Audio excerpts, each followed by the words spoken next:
पद्धतीने आपल्या 15 प्रभागाचं एकूण 30 सीटचं आरक्षण आपण आज सोडतीद्वारे काढलेलं आहे। तर मी आपल्या विनंतीनुसार परत सांगतो, प्रभाग क्रमांक 1 अ आहे जो ओपन फिमेल साठी आहे, 1 ब आहे तो ओपन आहे। प्रभाग क्रमांक 2 अ आहे एससी साठी, 2 ब आहे ओपन फिमेल। प्रभाग क्रमांक 3 आहे 3 अ आहे ओबीसी साठी, 3 ब आहे ओपन फिमेल।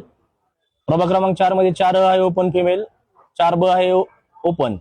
प्रभाग क्रमांक 5 अ आहे ओपन फिमेल, ओबीसी फिमेल, 5 ब आहे ओपन।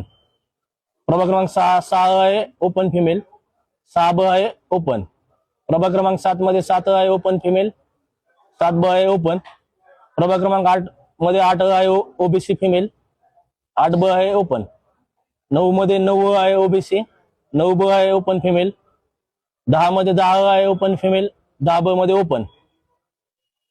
प्रभाग क्रमांक 11 मध्ये 11 आहे ओबीसी फिमेल, 11 ब आहे ओपन। प्रभाग क्रमांक 12 मध्ये 12 आहे ओबीसी, 12 ब आहे ओपन फिमेल।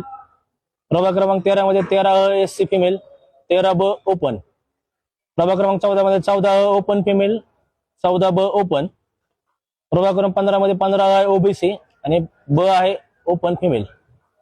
अशा प्रकारे एकंदरीत 30 जागांचं आरक्षण